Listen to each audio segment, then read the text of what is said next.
This week on Camera Talk, we're going to Russia again. We've been to Russia a few times, but we're going back again.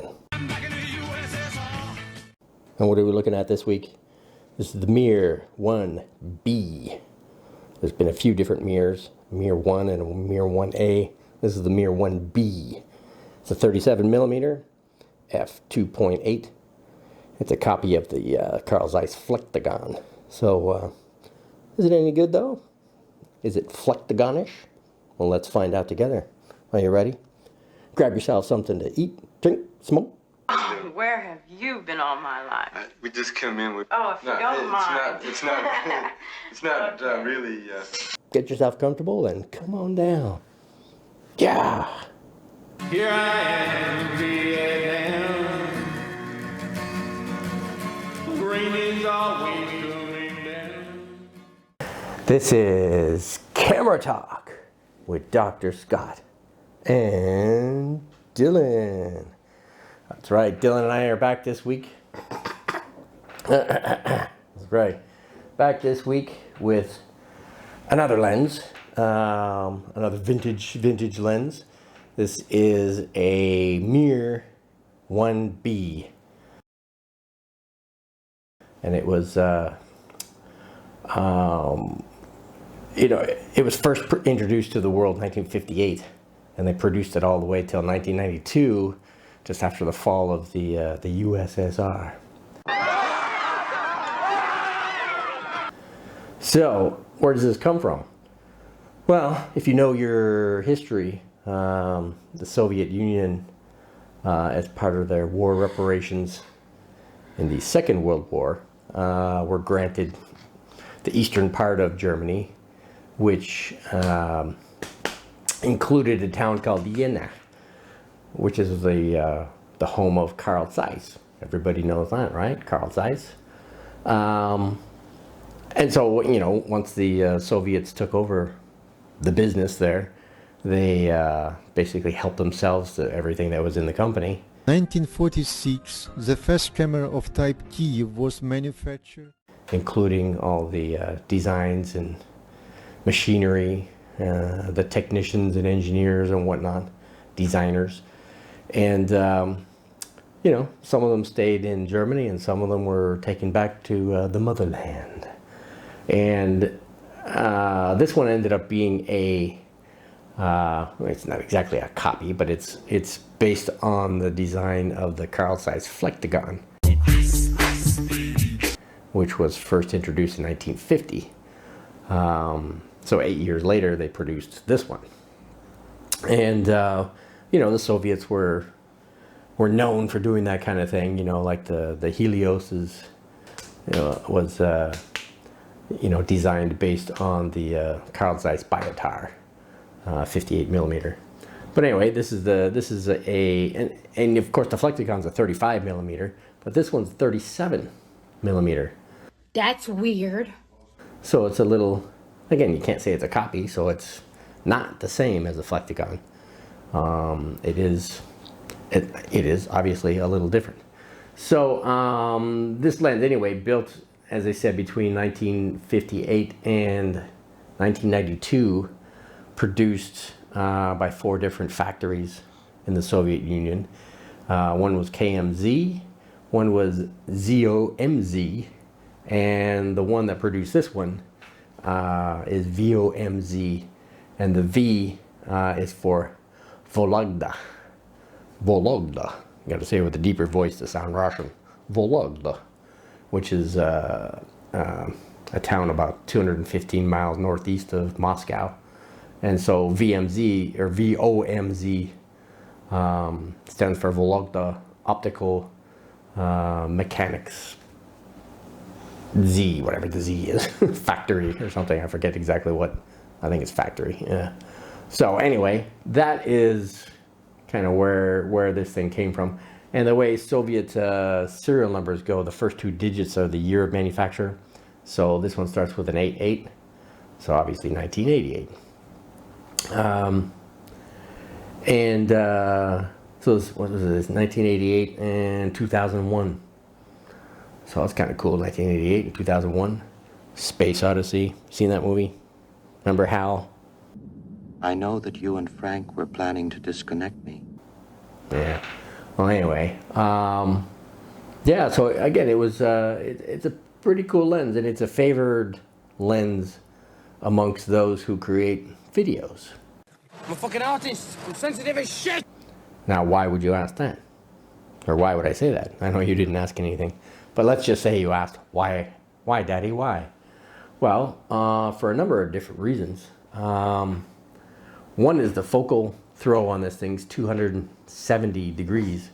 So you can really fine tune your focus slowly. You know, a lot of lenses have very short focal throws, so you turn just a little bit and the focus can go wow in and out pretty quick, which is ideal, especially for fast moving objects. But you know, a lot of videographers like slow focus, so they can, you know, maybe follow someone along who's walking or just barely moving or whatnot, without it getting blurry and losing that focus. The other element that is good for video is the aperture ring is clickless. So same thing. So you can change your aperture while you're filming without the click click click sound, which you can obviously declick other lenses doing that, so it's not that big a deal. But this one is already pre-declicked. You know, it just never had a click in the first place. Never had a little ball bearing inside to make that sound. So anyway, what's it known for? It's got nice image quality. It's got very pleasing bokeh, which is the quality of the out of focus background. We like our backgrounds out of focus, especially for us. We tend to focus more upon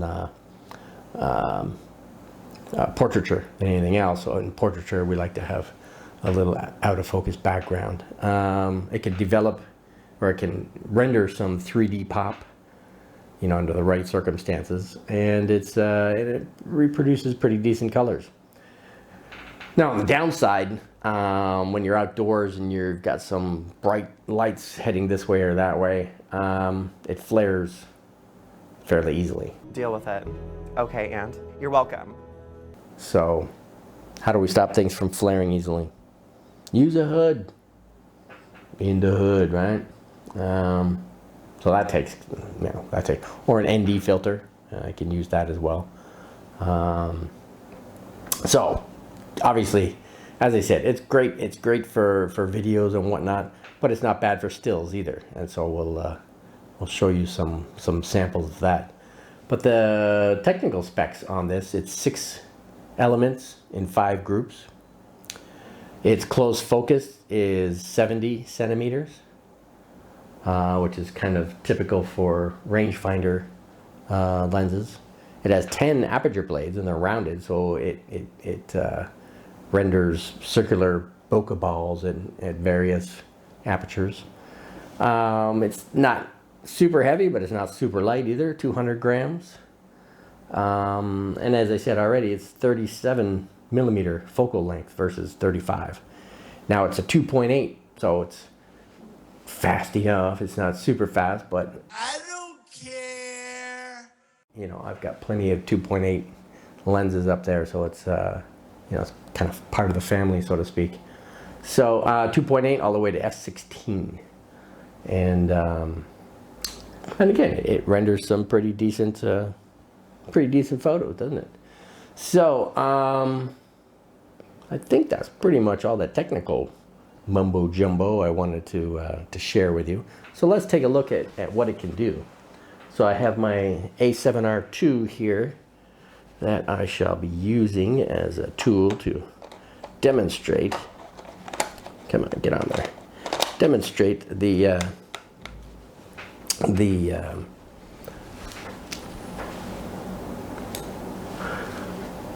demonstrate what I've been talking about with this lens. So, are you ready? What I normally do is I'm about 1.75 meters away from my Canon M50, which I use to record these videos with Dylan. And well, you're really paying attention to me speaking today, aren't you? You're really listening closely. So, yes, that's right. So what I do is I focus in on the end of the nameplate on the kit lens that comes with the camera. It's a 15 to 45 EFM lens, and I try to see how sharp I can get the get in on the lettering on the name of the end of the nameplate. All right, so. Do you think that looks pretty good right there? I don't know, I think so too. So let's see. Oh no, I went past. There we go, right there. All right, you ready? 1, 2, 3. Oh, hang on. I don't have. I don't have my memory card in. Duh. You're supposed to remember. That was your one job. The one job you had today was to remind Daddy to put his memory card back in. And you failed. Oh, no cookies for you tonight.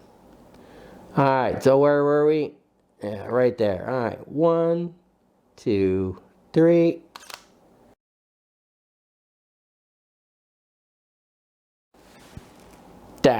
So that was at 2.8. So let's bring it to 5.6 just to show everybody what that might look like. All right, so same thing, and look at that, no focus shift. It's actually right on target. All right, 1, 2, 3.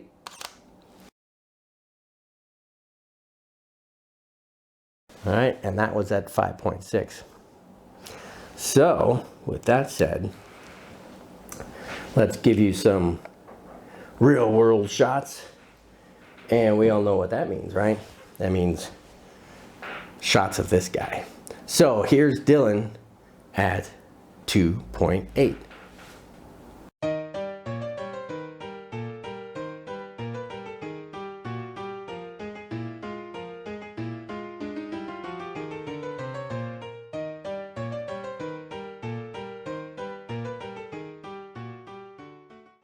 And here's Dylan at 5.6.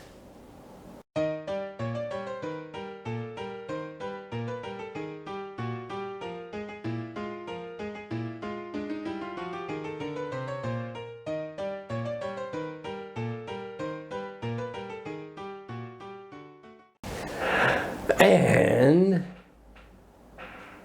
how about some random stuff? Just stuff that's outside. No, I don't know if stuff's outside, inside. I don't know if that makes any sense. But just stuff. Trees, ponds, boats, cars, other people. Stuff like that. That's why I say stuff, right? All right, so here's some other stuff.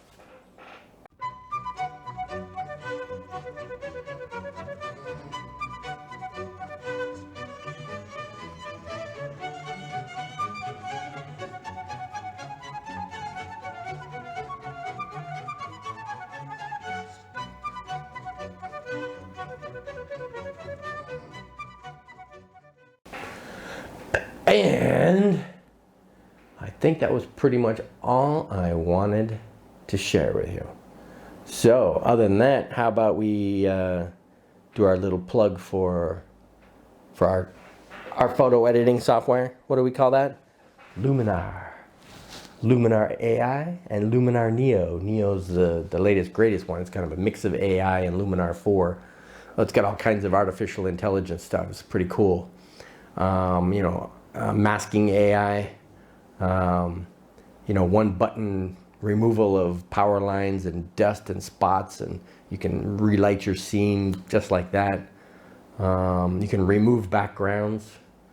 If you're taking a shot of Dylan here and you want to remove Daddy out of the scene, boop, gone. Pretty cool. So, if you want to get yourself a copy, it's pretty economical too. It's $80 or so. So if you click below. You gonna help them click below? Click below. You'll get a $10 discount if you use the link in the description below. And with that comes a little kickback for us. Yay, kickback! $1 million. And on top of that, you're supporting the company who produces Luminar, which is called Skylum, and they're located in Ukraine. And everybody knows what's going on with Ukraine, so they can use all the help they can get. And kudos to them that, you know, their country's being bombarded by the Russians.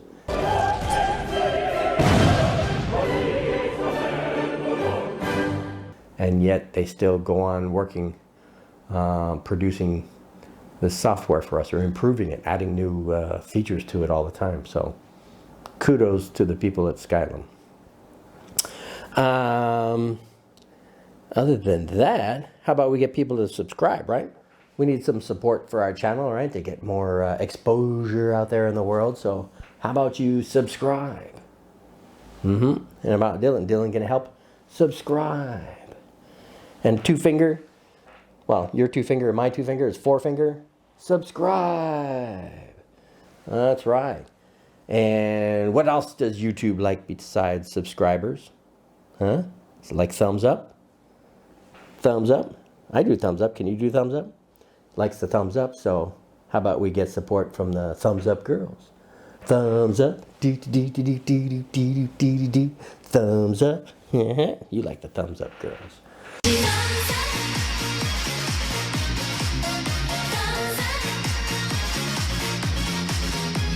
Well, I like the thumbs up girls too, but hey. And I think that was pretty much it for that. So, you know, who are we? Who is Camera Talk with Dr. Scott and Dylan? Well, we are the people of Modesty Photography. And at Modesty Photography, we're here to talk about vintage lenses, cameras, tips and tricks about photography, really just about anything you think of. If you want to leave comments below with recommendations of what you want to talk about, we'll take it under consideration. We'll have a meeting with our people. What do you mean, you people? What do you mean, you people? We'll let Dylan chair that meeting and see what comes out of that, and then we can come up with something cool for a future video. Other than that, well, what's the name of our show, mister? This was Camera Talk with Dr. Scott and Dylan. That's right. So thanks for dropping by. Thanks for spending time with us.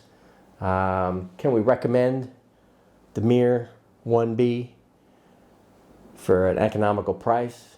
I would say yes. What's Dylan say? Dylan say yes? Dylan also have a thumbs up?